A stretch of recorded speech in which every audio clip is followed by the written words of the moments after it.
Ladies and gentlemen, Dr. Fred Newman.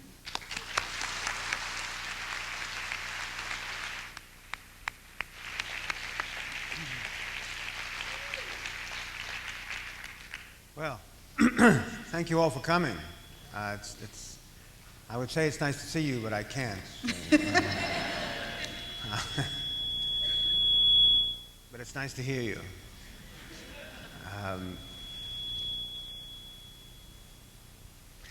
Well, I was eager to begin with this video, in which Marion is Marion here tonight? No. Oh. Well, she did such a wonderful job. I was so thrilled to see it again. I wanted to begin with that video and her presentation from the APA meetings. It's in some sense perhaps better than anything that I can say in a more formal way. It gives a certain kind of expression to the work that I've been trying to do, to the help that I've been trying to give to people for some 30 years now.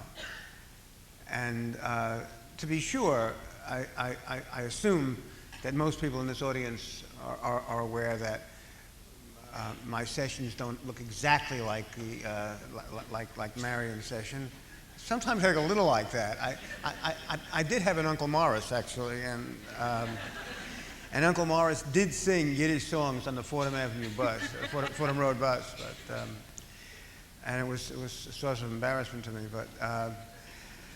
But the quality of what I tried to write in that piece, and Marion delivered so beautifully, is it gives some kind of sense, I think, of what it is that I'm concerned to do, and that lots of others are concerned to do, and in helping people, and effectively do. And I want to try to say something about that, and the danger here, and I think it is a danger, is that in talking about therapy, we wind up distorting the essence of what good therapy is. And so, in a sense, I wanted to begin with that extended statement, because I want that to be what perhaps leads the way, because I do want to make some theoretical, some observations, some remarks about this, but I don't want to lose the sensuousness of the therapy in this theoretical talk, as and all of us are sort of sometimes prone to do. So let me see if I can do that, and then we'll have some questions and see if I can, this makes any sense, what I'm talking about here. I've become completely convinced, it's been 3 decades now that I've been doing therapeutic work. I've become completely convinced, as have many others, I'm hardly alone in this regard, that therapy is not to be understood as anything even remotely scientific. That it is not to be understood as objective. That it is not best understood as a cognitive process of identifying causal factors of emotional disturbance, etc. That it is not fundamentally about discovering the correct diagnosis or the correct prognosis. To be sure, all of those things might play some kind of role. I'm not even denying that. But that the essence of what goes on when one human being is helping other human beings with their emotional difficulties, what is actually happening in all of its complexity, in all of its variety, in all of its emotionality, is very different and can be characterized in objectivistic scientific terms. That in fact, the effort of psychology to model itself after science has, in my opinion, been a serious mistake. And I believe, I'm optimistic that maybe that mistake which I think has dominated this century, is now being undone as we move into the next century. I think there's the beginnings of an international movement, social therapeutic, narrative therapeutic, performance therapy, a change in attitude which increasingly recognizes that the helping of another human being therapeutically with their emotional difficulties is much, much more a cultural phenomena than anything resembling a scientific phenomena. To put that in another way, perhaps a slightly overstated way, but I don't think really fully overstated, I've come to feel very strongly that what therapy is storytelling. I think therapy is about people telling stories. I think it's about people who come in to see another person and tell that person, who they call the therapist, their story. I have a story. It's an upsetting story. In some ways, it's a happy story. In some ways, it's a painful story. Part of the story happens 50 years ago. Part of it happened 50 minutes ago. Part of it's happening right now. It's the story of my life. It's the story of me. It's an ever-changing story. Is it a true story? I don't know if it's a true story. Is it my story? Right now it's my story. Is this story subject to change? Could be. But it's people telling stories. And so far as I'm concerned, what a therapist does is to listen to a person telling them a story. And what they do is they respond to being told that story sympathetically, with interest, with creativity. They try to see if they fully understand the story. They try to see if there's something about the story that they don't quite get. They try to see if there's perhaps a part of the story that the person seems to be having a particularly hard time articulating, and sometimes for very good reason, because some of our stories are terribly painful. But they try to assist this other person, this client, this patient, whatever you call them, or this group of people, if it's group therapy, in telling their story. And in doing so, what they do is they, to some extent, tell their own story. Or they share their story. They share who they are, what they're about. And they share stories with each other. Here's what I'm about. I grew up in the South Bronx 50 years ago. I did this. My mother did this. My father did this. That's my story. I went to this school. I had a very, very hard time. I was very upset when these kinds of things happened. These things still stay with me. I'm still frightened on these kinds of days. I'm still upset in these kinds of moments. When I read in the papers about these things happening in Colorado, I have a dreadful, dreadful day. And my life is filled with certain things that I want to tell you about and tell you the story. Now, a lot of people think this. I'm hardly unique in thinking. I mean, there's a whole movement which talks about this, and I think it's a very fine and important movement, and I think it's a very great breakthrough, this notion of narrative therapy and a storytelling. And there's various views on it, various understandings. But I guess what I want to share tonight is something perhaps a little bit different, if you'll bear with me.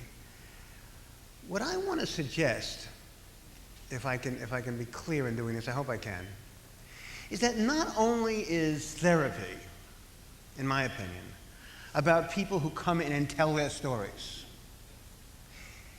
Not only is therapy about that, and not only is it about therapists who respond with their stories, but I think that the entire field of psychology is itself a story. I think what we have is stories being told inside a huge verbal institution of millions and millions of human beings throughout the world telling stories to each other. So to me, psychology is understandable best, as I perceive it, as I see it, as like a great classic of verbal storytelling, of tale telling, like the Iliad, like the Odyssey. It's people over the course of years, of decades, indeed now of centuries, telling each other a certain kind of story within a classical mode, which has to do with the subjectivity of human life, telling stories to each other. The Odyssey and the Iliad, we're told, I don't know, I'm not a scholar. I'm sure the room is filled tonight with people who are much more scholarly in these matters, but as I'm told about this, as I've read about this, those were stories epic stories that passed down over decades, indeed perhaps even hundreds of years, indeed centuries, of people telling a certain fundamental story of classical proportions involving certain characters, which they changed every time the story was repeated. There were nuanced changes. You added a character, you subtracted a character, you changed a little bit about what Odysseus was like, what this one was like. The characters kept. And I think that psychology is kind of a modern, indeed a postmodern Iliad or Odyssey. It is like itself a great classical tale of human subjectivity and alienation. It's the contemporary alienation tale. It's the Odyssey, the Iliad of our moment. And what happens is these stories, this story, not in detail, not in exact detail, is constantly said and repeated and added to and embellished and so on and so forth in the millions and millions of places, not only in therapy offices, but all over the world, as people are telling the tale of contemporary alienation, of contemporary subjective pain. Psychology, it seems to me, belongs in the classic bookshelf next to the Odyssey, next to the Iliad, as the name of the contemporary tragedy. The tragedy of humankind in modern life. The tragedy of profound emotional pain, of alienation. And I don't say this negatively. As a matter of fact, I think psychology is a wonder. Is extraordinary in this way because it creates, and therapeutic work in particular, has created the opportunity for human beings to talk to each other in this kind of intimate way about some of the most intimate kinds of things, and I think we can only do it by virtue of telling our stories and making up stories and creating stories. I think that the notion that we should be limited in our creative capacity to tell stories by anything that's called truth is a sad and tragic corollary. I don't think that truth, or the sharing of truth, is what psychology is about, and I don't think it's what human growth and development is about. I think, like all good stories and all good storytelling, the essence of the story and the essence of the telling of the story is in the performance of the story, is in the creation of the story. Because stories are not simply efforts to give descriptions of what happened. It's not simply some objective attempts to say, this is what really took place. A story is an effort to actually take things that have occurred, things that have happened, things that go on, and see what we as human beings can do to take those elements and create with them. Storytelling is a fundamental creative human act. It is a beautiful and magnificent act of creation. And to limit creation by some concept of truth seems to me to be a terribly oppressive injustice. Is there room in this complex world for truth? Perhaps. Perhaps. Although who happens to hold it, I don't know. I don't know who holds the truth. I don't know who knows the truth. But yes, people will say, some people sometimes say to me, well, don't you really think that truth is important? And in some contexts, I think that the claim that something is true has a certain meaning, a certain significance that might be important. But in terms of human growth, in terms of the capacity to tell our stories, in terms of our capacities to live creative lives, what seems to me most fundamental and important is our unchained capacity to evolve and develop and create, and not to be limited by something called objective truth. So when I'm doing therapy, when someone comes to see me, I ask them, how are you today? Why have you come to see me? Why have you come to see me? I immediately try to say, if I can, and if they don't say it right away, and sometimes they do, who knows why you came to see me? You say, why did you come to see me? But wait a second, maybe that's not a good question at all. Maybe it's just a question that we're asking because we don't know how to begin. So you got to say something. So you sit and you say, what are we thinking about? Ultimately, the question I'm trying to get to as quickly as possible is, why are we here? What do we do? What do we have as human beings to say to each other? What do you have to share with me? What's the pain? Why are you seated in this chair? Why am I seated in this chair? What are we doing here together? Okay. And to overcome the presumption that we know the answer to that. The problem with questions, and questions are wonderful, I love them. I'm a trained philosopher. I spent my life asking them. But the problem with questions is that people keep thinking when you ask them, you have to give answers. It's a serious problem with questions. So what you want to do is find a way of asking questions, it seems to me, and then be able to say, oh, scratch that. Forget that. We don't have to do this at all. Why don't we see what we can make together? I'll ask some questions, but let's make them very, very tentative. So we start and we fumble and we tumble and we don't know what we're doing. But the beauty and the extraordinary thing is that once we begin this process of fumbling, we now have something to work with. We have our fumblings. And so far as I can see, the therapeutic creation begins with people starting to build something with each other, if it's 2 people or 10 people or 15 people, out of their fumblings, out of our collective fumblings. We don't know what we're doing, but we're trying to see what we can do. And then you see this so particularly and beautifully in group therapy. So I say again and again and again in doing therapeutic work, people frequently say to me in therapy, in group therapy in particular, don't you think it makes a huge difference what it is that the group is talking about on any given Wednesday night? And I say, no, I don't think it makes a bit of difference what the group is talking about.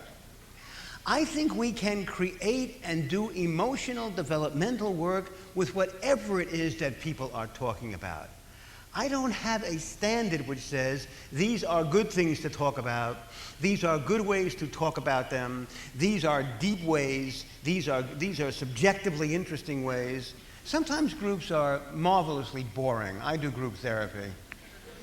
And I love group therapy, and I love the people I work with, and everyone has the same feeling. We sit there some nights and say, wow, this is dull, you know? I mean, real dull. And people get itchy. We all get itchy when, because we're all hyped by, it's not supposed to be dull. What if someone was looking? People are paying good for This is terrible. This is dull. And sometimes people will say, and more, as you're in therapy for a longer time, people will say, Fred, isn't this tediously dull? We must be doing something terribly wrong. Could you help us out? Could you hype this up a bit? Could you make this more interesting? And I'll try to find a way of saying, oh, wait a second. Human beings have endless capacities, including the capacity to be dull. What about if we take a look at and try to understand better and create off of and with our capacity to be dull, with our dullness? What we have to do is build with what we have. But the conception that too frequently dominates, in my opinion, many traditional approaches, even though they would never let on that this is going on, is that things have to be of a certain kind, of a certain sort, have to fit in to a certain set of categories, not just objectivistic categories, but moral categories, aesthetic categories, logical categories, that things have to be of the right kind to be the right sort of thing to be doing. That there's a proper way to do therapy. But I don't think there is anything resembling a proper way to do therapy. I don't think there's a proper way to do anything. I think there are ways that we do things, different ways, creative ways, varied ways, and we as human beings have the capacity to do all kinds of things with those different ways and make them into new ways and new things. And it seems to me that human pathology, pain, call it what you will, upset, emotional disturbance, pain is as good a word as any I can think of, can be dealt with best and only and exclusively ultimately by our human capacity to develop new strengths and new creative ways of taking these various things that make up our lives, including our pains, and creating something new. If we can't create something new, if we can't develop, if we can't grow, I see no way in which we can effectively get beyond or even anyway transform the terrible pain that we all sometimes experience in life. There has to be, in my opinion, development. And I think the source of that development in the storytelling process is not simply in what story is made up, is not simply in the content of the story, but is in the form of the storytelling, is in the activity of telling stories. We are a storytelling species.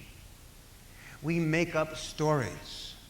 Our lives, our cultural existence is guided and governed by sets of all kinds of stories, religious stories, spiritual stories, moral stories, scientific stories, cultural stories, endless stories, the story of this, the story of that. These stories are sometimes articulated as stories. Sometimes they're so much a part of who we are, we don't even call them stories. But we are a storytelling species, a story-hearing species. We make up, we hear stories, we learn from stories. I've often pointed out that I use this example so many times that I'm sure people who have come to hear me talk are bored silly with it, but bored's not a bad thing. So, I remember from my own junior high school days, but I know this is still true. It's still taught this way, that when you're first teaching junior high school chemistry, and the first thing one of the first things you teach in junior high school chemistry is you're teaching how where salt comes from, and how the molecules are coming together. The sodium molecule over here, and the chlorine molecule over here. And remember this whole story? One of them's got an extra thing in the outer ring, and one of them's missing one in the outer ring. So they're floating along over here. Sodium's got the extra, and chlorine's missing one. And they come together and they spy each other and say, "Hey, let's get together. I got an extra. You're missing one." They come together, and next thing we got is salt.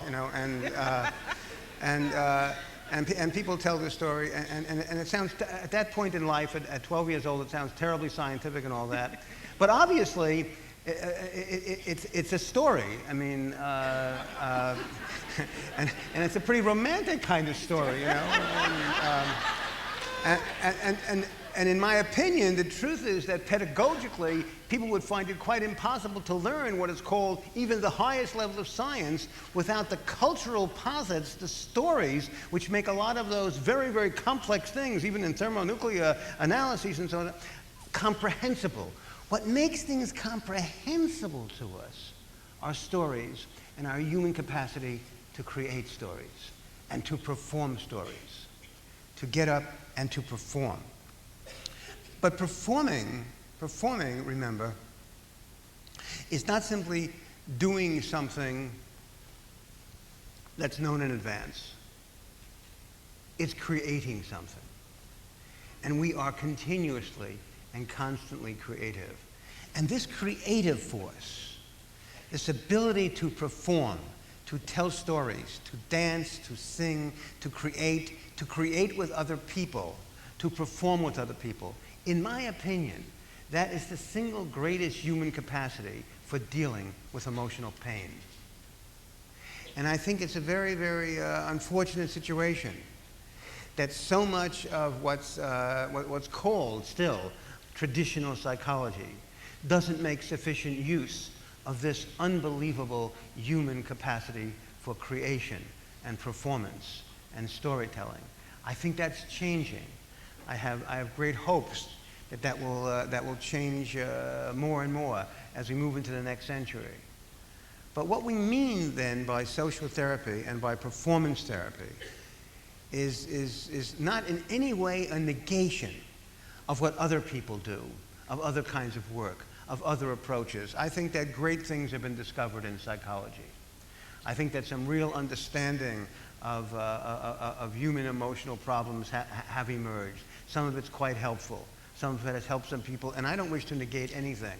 What I mainly wish to say is that the human capacity to create, to perform, is profoundly underworked in the human process of helping people to deal with and get through their emotional pain. That we cannot simply perform our way out of pain. I'm not saying that.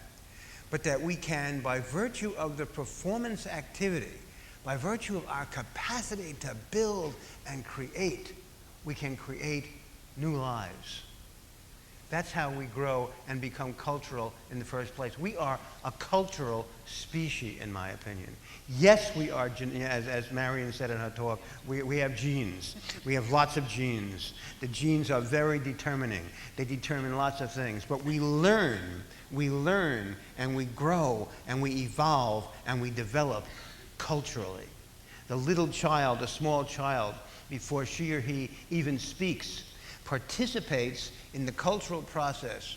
We, as adults, as grown-ups, as peers, relate to that child as a grown-up and share with them the culture, the language, and relate to them in the language of Vygotsky as if they were a head taller than themselves. And it's by virtue of their being related to as bigger than themselves that they learn to imitate and become part of the broader culture. And they become a part of that culture as creative members of the culture. And then sadly, some of that capacity, that gift for creativity, is in certain contexts and in certain ways repressed. And no small part of what I believe in deeply and what my life has been about with the All Stars Talent Show Network, with all the programs that I've worked with Dr. Fulani and trying to create and so on, is to simply give people, all people, young people, not so young people, old people, all people, a chance to reinitiate development, to get back to performing, to begin to be able to come back to doing what we did as children and perform our lives so as to add to the cultural creativity of our lives. So it's that which I think is most fundamental to performing psychology. By performing psychology, I mean to point not negatively towards anything at all, but positively towards this particular dimension of the human experience. We are performers. We are performers. Whether we're on a stage, in an audience, on a street, in a room, in a bedroom, in a living room, wherever we are, we have the human capacity to perform, to create something new. People frequently say to me, well, you mean you can do that anywhere? Yes, you can do that anywhere. And in some ways, it's a very simple message, and I like to think that that there are more people who are articulating it. But to me, whether it's simple or complex, I don't know. But it seems to me to be of importance, and it seems to me to be has been for 30 years of real value to other human beings who have given me so much by participating with me in therapeutic work. I mean, the person who gets the most, I'm sure, out of all the therapy I've done for 30 years is me. And I grow, whenever I'm having a really tough day, there's nothing I can do better than to go do some therapy with some people. And it helps me as much as it helps them. I hope it helps them some also. But it's this joint and shared creative process.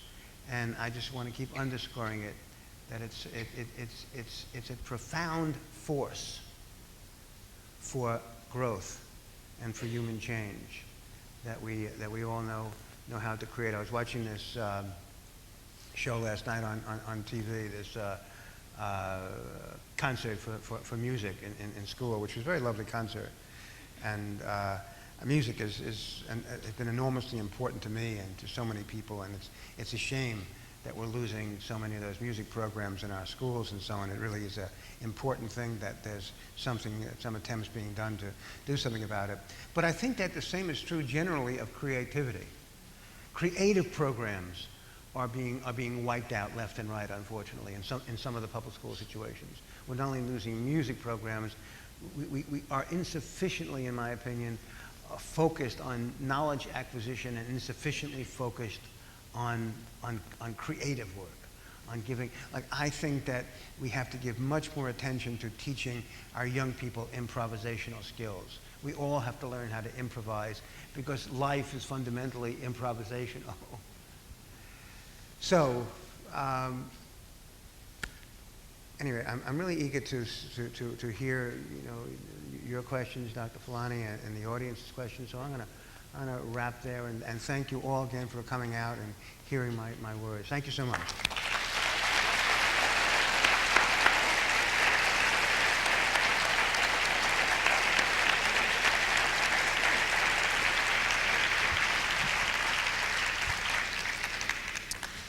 We're going to open up with questions from the audience. Fred, I'm going to start by asking a question that you don't have to answer. I was thinking about how liberating this sense of storytelling is for people who are in pain in our society. I know when I have been in a lot of pain and I went into therapy, I used to write things down because I wanted to be sure to be able to share what was actually happening, like the truth. So it's such a wonderful and marvelous thing to feel that you can go in pain and tell a story and that you don't have to attend to, quote, the truth of it. And I was just wondering if you would just say more about that. I find that actually very helpful. You see, I mean, again, I don't want to. I spent too many hours and too many years discussing the topic of truth. It's a very esoteric and complicated topic, and so on and so forth. But one, just to say one little thing about it, and answer your question.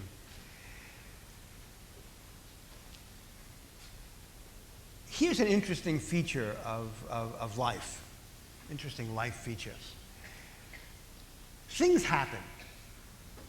There's no, I mean, I'm not for a moment suggesting that there is no reality. Things go on. We're here, you're there, there are chairs, there are microphones, things happen. But not only do things happen, and not only are we all a part of an endless, complex, social, historical process of things happening, of human life going on, even as we sit here, trillions of things are going on, endless things are happening. But in addition to things happening, we as a species have the capacity to characterize those things, to describe those things, to use language to say what those things are. And where we get into difficulty with truth is that all of the different things that happen have endlessly varied ways of being characterized. We can take the simplest of acts, the simplest event, and it's logically the case that you can characterize it, you can describe it with an infinite number of different descriptions. Different people describe it differently, use different words, different languages, different nuance. Poets use some language, scientists use other language, you use some language, I use some language. We use different language on different days, so our capacity to get to the truth is exceedingly complicated by the fact that we have endless ways of describing and thinking about and looking at what it is that happens. So the question is not to deny that things do go on. That's for sure. And I think anyone who denies that is in need of help. But while not denying that things in fact go on, if you want to use this language, that they go on objectively, when it comes down to how we characterize those things, how we think about those things, how we understand them, the infinitude, the marvelous creative capacity of the human spirit and human beings comes into play, and storytelling is about how we characterize our lives. It's not the lives that we've lived, it's how we understand or look at or think about or describe the lives that we've lived. So that when I say to people, don't worry so much about truth, I don't mean that people should lie to me. That's not what I'm saying. I'm meaning don't try so hard to find language which gives you an exact or precise duplication of what happened, because there is no such language. Language doesn't give you a precise mirroring or correspondence to what happened. The only thing that is exactly like what happened is what happened. What happened is exactly like what happened, and everything else, and I don't think this is a fault, I think it's a feature. Everything else is our subjective efforts on varying degrees in various ways to characterize, and that's beautiful. There's nothing terrible about that. There's nothing wrong about that. There's nothing negative about that. It is the richness of the human and diverse experience. But I want to help people to be as creative as possible, rather than getting bogged down and saying, I am going to give you the exact objective description. Because I think that attempting to do so is a constraint on our capacity to evolve, to grow, to develop, and therefore to deal with many of the more painful, alienating problems of human life. I think we want to free people to be as creative in their characterization of what's happened. Thank you, Fred. Questions?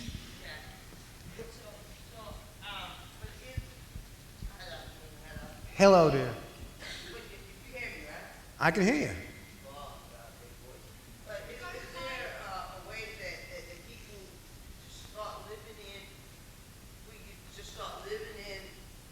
Last thing you said, because we don't have to blah blah blah live in the truth, or and tell our stories, but I myself can get addicted to our version and my version only, rather. Yeah. So then what do you? So I don't know what I'm asking, but I was just saying, like, I just felt subject to that from hearing your talk, and think that I believe that I have a tendency of doing that, living in my truth of reality of whatever the situation is. You understand sort of kind of what I'm saying? Sure I do. I think I do. Thanks. I think what you're saying is exactly right. That we do have there is a strong cultural tendency to think that our reality is the reality. Yeah. This is how, and I think that how each of us sees it is enormously important. Mm-hmm. Enormously important. But I think that it's important as well to see that how each of us sees it has to be, if it's going to be growthful, has to be understood in the context of the fact that all of us interrelate with each other, and human life is the interrelationship of different people seeing things from different vantage points in different ways at different moments, and that we have to create a relational existence which goes beyond simply what I think, what you think, what any of us individually think. So how would I start? Right? How would I start doing that? With other people. We have to do it with each other. I think we have to find a way, and I know you're asking, how do we find that way? We have to find a way to recognize that if we insist that the world is limited to simply our perception of it, we've put ourselves in prison. We put ourselves in our own private prison. And that we have to find a way to liberate ourselves, because in many cases others won't liberate us, out of that prison by virtue of recognizing that we together, all of us together, can make a difference, each from the very vantage point, the beautiful and wonderful and individuated advantage point that we have, but being individuated only has some kind of developmental capacity as part of a greater unity of relational life. When human beings, we truly gain expression, in my opinion, to who we are individually, only collectively. Thank you. Yes, please. My question, thank you very much. I was here last year. I've been following you and your work from a slightly different angle. I'm a protege. I like to think about myself as a protege of Dr. Fulani. My name is Charles Lyles. I represent the Independence Party and the Reform Party in New York City, which you have a lot to do with, but you have not said anything about. I would like your presentation for a minute or so, your performance from the social perspective, where you're using the theater as your basis, to move to the political perspective, which this person is talking about, I think, but we call it power. The problem I feel is not so much that I don't know how to act and dance and sing. I can damn sure do all of that. The problem is when I decide that I have as much political power as somebody else, I'm out purchased, out bought, and that's real. I agree with you. I understand you agree, but I want the same thing this person wants. I want you to give us some concrete steps about what can be done to make us actors or agents politically as opposed to psychic entities, if you understand what I'm saying. I mean, no, I hear you, and I couldn't agree more, but I don't think I agree with that distinction. So I don't think that there's this gigantic distinction between what we do and psychic distinctions, because I think what we do and our psyches are intimately interconnected. So for me, my political concerns, and some people don't agree with them, and that's perfectly reasonable and understandable. On most days, I don't agree with them myself. But my concerns are the same as my concerns in psychology. My concerns are, to use your word, are to see what has to be done for us to be able to find a way to grow, to engage the issue of power for the purpose of human growth. So people can grow democratically, can participate, can be involved. And I think that politically, we have to find ways of doing that at the grassroots level, and different people have different ways of doing that, but we have to come together and realize that there is an ability to create new things if we can set aside being isolated individuals in favor of finding some kind of unity of action that we can all agree on, or those who can agree on it can get together and do it. So what I try to urge people to do is not to do this or this or this or that. I think people will decide for themselves what they want to do, but to find ways of coming together politically. I think the sadness in America today politically is that something like 60 to 75% of the American people don't participate at all. That, to me, is the incredible tragedy. 60 to 75% of the American people don't participate in the political process. And I think that's unfortunate, because it means that the special interests or whoever, or relative small groupings of people are determining things, when I think that it should be the participation of all of the people who do that. So I don't even particularly, I mean, I do care. I have my own opinions as to what are good things and not such good things. But mainly, I'm concerned to try to support people to participate in the process, because I think in that kind of performance, there is social growth. Thank you, Fred. Question? I'm sorry, if people want to ask questions, if you line up at the mic, then that'll be great. Yes. You said in your book, let's develop that we all are placed into a role by society, and we play the role society wants us to play. How can we as an individual adapt our own personal role. I'm sorry, could you say that a little more slowly? I couldn't pick up on it. Okay. You said in your book, Let's Develop, that we all are placed into a role by society. Yes. And we play the role society wants us to play. How can we, as an individual, adapt our own personal role? Thank you. We can write our own plays. In other words, one thing we can do, we have this capacity. We can appear in other people's plays. I do a fair amount of theater directing, and sometimes you do a play that somebody else wrote. And that can be very interesting.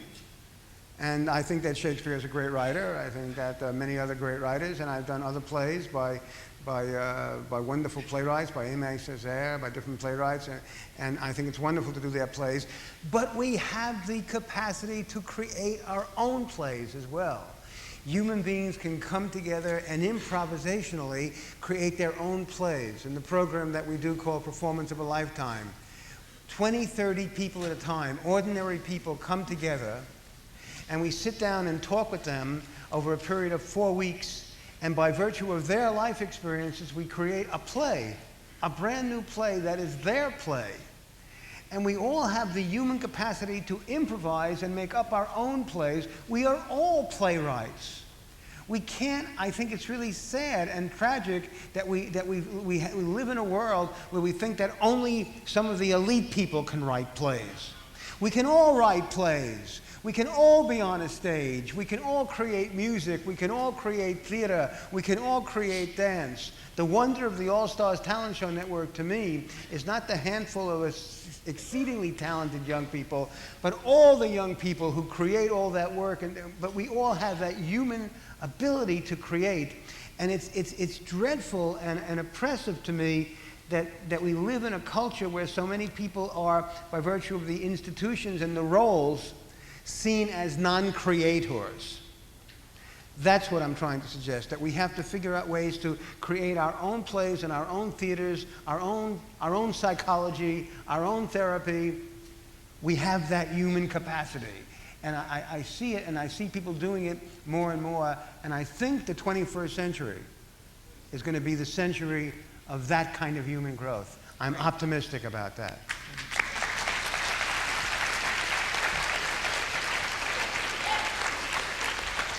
Dr. Newman, can you hear me? Yes, speak up.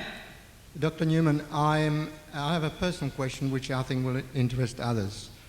I agree with your approach to growth and creativity and so on. Yes. But I always get tripped up with negative behavior patterns. Now, do you have any suggestions how to look at them, how to deal with them? I think negative behavior patterns, some people raise this often, and it's a very good question. I think a very good question. I think it's most important to not engage negative behavior patterns negatively. I think that's sometimes the mistake that's made with them. People say, I don't like the way you're doing that, stop. And of course there's a contradiction there, because in fact the response to it is as negative as the behavior. I think what we have to do with negative behavior patterns or antisocial behavior patterns or whatever you want to call it, we have to find some way not to focus on those, but to find a way to grow and develop positive behavior patterns. To create an environment, a broader environment that's positive, in which people have the opportunity to give expression to what is most growthful and positive and developmental. And those negative patterns take on a whole new definition and a whole new meaning if we change the overall environment in which they are performed. It is very difficult, in my opinion, to non-coercively get people to stop doing things that they've been doing for a long time. But if we can help people to create new things that they haven't done and relocate the negative things that they do in a broader social context of something very, very positive, it transforms, if you'll permit me this language, it transforms the totality. All of us have our negative habits. And I'm afraid to report that I've been doing therapy for a long time, but I suspect some of you will believe that this is the case. Some of them will never go away. We started out with them, we'll probably end up with them. and they're still there. And I've worked on many of these for myself and for others I've worked with. But that doesn't mean that we can't change, because our change sometimes comes not from taking this thing and negating it, or taking this thing and erasing it, but by taking some things that we have problems with and transforming the total identity of who we are so that each of those particular things come to have different meaning. Because meaning is a function not of something in itself, but something as it connects to the totality of things. So we can transform. Sometimes I say this to people and they think I'm quite crazy, and that's not unusual, but sometimes I say to people, it is much, much easier, in my opinion, often, to change the totality of something than it is to change the particularity of something. Sometimes the most difficult thing in the world to do is to change a little particular, because it's hard to change it without coercively doing something to it. But we can sometimes more easily and creatively transform the total picture. And we have to get better at creatively transforming total pictures. And that's how I think ultimately we deal with these negative characteristics. We have to not focus on them negatively, but on the overall positive development of the total human being and the total community. It's totalities that we have to change. Thank you, Fred. By the way, I don't think you're crazy. What? By the way, I don't think you're crazy. Well, thank you. Okay, my question is, earlier you stated that you've been studying psychology for about 3 decades. Yeah. And I find some of your techniques to be unique and very interesting. My question I pose to you is, were you influenced by any contemporary theorists, and exactly how did you come about this approach? I've been influenced by many, many, many people. Certainly the whole so-called anti-psychiatry movement, people like R.D. Laing, very influenced by the great psychiatrist Frantz Fanon, who I think had so many extraordinary things to say in this field. Very influenced by some of the humanist psychologists. But more than that, I think I've been, when people ask my influences, and there have been these people and they're important people to me, I think I've been influenced by ordinary people in the communities. I mean, I grew as a psychologist and as a therapist. I grew as a community organizer. And what I did was I worked in the communities, and I've learned from the people of our communities. And I think, and I don't mean this to be just facile or glib, but I think they've taught me more, and I've learned more from people in the communities about what it is to create. I think I've learned from young people what it means to create, and more about psychology and development and growth than I have from any of the books that I've ever read or any of the major figures. And that's not to negate that some of these people I've mentioned are important people, but I think I've worked very, very hard and have been very privileged to learn from literally tens of thousands of people who've taught me what I know about how to help and so on. Thank you, Fred. We have time for 2 more questions, so go. Good evening, Dr. Newman. Hello. First of all, I would like to say to you, thank you very much for writing the book, Let's Develop. Oh, thank you. That book has done a lot for me as a person, as a woman growing up in the field of human services and exploring that area. It took me all these years to go to college and meet a professor who introduced your book to me to find out that you are one of the only people that I've met that think the way I do, as far as stop behaving and let's start performing. Yeah. Thank you especially for chapters. Thank you. Thank you especially for chapters 2 and 3, because I have started to do great therapy on myself from reading those chapters. I don't have a question for you because I pretty much know where you're headed, because I'm headed in that same direction. But I do want to say thank you very much for writing that book. Thank you so much. You're You're welcome.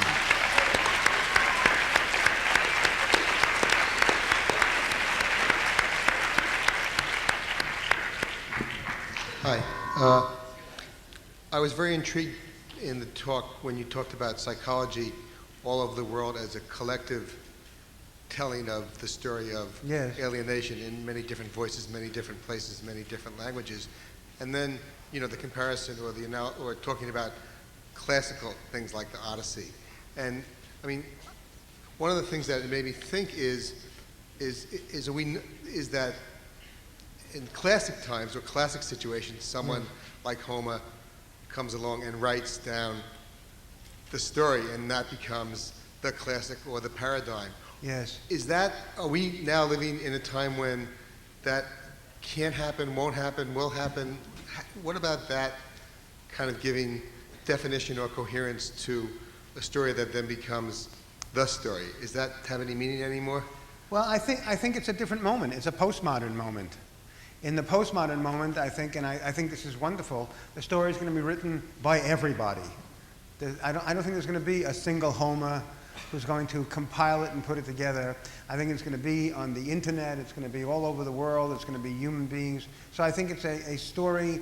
It's a story which is going to be told in multiple voices continuously. I hope it never gets solidified into one voice, because it's too rich, I think, a story to be solidified into a single voice. So I think that maybe the 21st century will be a century of multiple voices speaking in many different ways on many different days, and I think that might be what the story. And in some sense, I think that's what it begins to look like now. At least when I'm being most optimistic, it looks like there's this wonderful deluge of information and opinions and different points of view, and some of the official storytellers. I always love to watch the cable television shows where the official storytellers, the heads of the big print media and of the big multi-billion-dollar media, are all upset about the internet and all the new information. They say they're not the official storytellers. Well, I frankly think it's kind of wonderful. Now, some people think it's irresponsible, but I think it's wonderful that there is a great diversity of statements and different people saying different things, different opportunities to hear different things. And I think part of the wonder of psychology is that it's different voices, multiple voices, different opinions, and different ways of coming together. And there is a coming together, but not a coming together which imposes one single truth. And I think that's the essence of modernism, going all the way back to classical times, to Homer. The essence of modernism as it emerged was all these multiple things got transformed into a single truth. Well, maybe we're heading towards a moment in human history where we don't need a single truth. I would like to think so. That's my own optimistic view of things. Thank you, Fred. Anatoly and this woman at the mic, if you all could say quickly what you want, and then Fred will respond to both of you, and we'll end on that note. Yes. I wanted to say that as a child, I was told that the whole world was a stage. And listening to you tonight, it seems to go hand in hand in what you were saying. But in the midst of our role playing and acting, does one lose fact of the truth and get lost in reality and become a puppet of society's stage? Thank you. Anatoly, and then we'll end. All right. When you say that everybody should perform creatively, do you say that everybody should pursue their own goals? And if so, do you believe that society as a whole is going to progress in the 21st century? Thank you. If there's one what? Say again. If everybody is following their own goals, do you believe that the society is going to progress in the 21st century if everybody's going in their little separate directions? No, I don't think that people should go in their separate directions. I think that we have to work together to create a shared direction which leaves room for each of us to give expression to our own individual creativity. See, for example, if you watch bees or other species creating something, you have them working, and human beings do this too. We work as teams. But we also, even as we work as teams, we learn how to do individual things. Again, I don't want to get into a whole New York Yankee thing, but let me get into a New York Yankee thing. Yeah, I've been a baseball fan all my life. I think this 1999 Yankee team is an extraordinary example of what it means for people to, in a sense, be a part of an extraordinary team that does things together as a team. They are so profoundly unified as a team, and yet each has a very distinct individual role and character and plays that role in very, very important kind of way as part of a collective process. But the collectivity helps to give identity to the individual. It doesn't take away from the individual.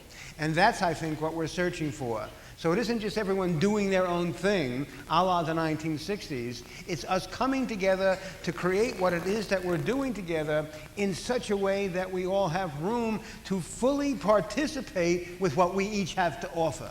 That's what I'm concerned to see, and I think we're starting to see that happen in this world.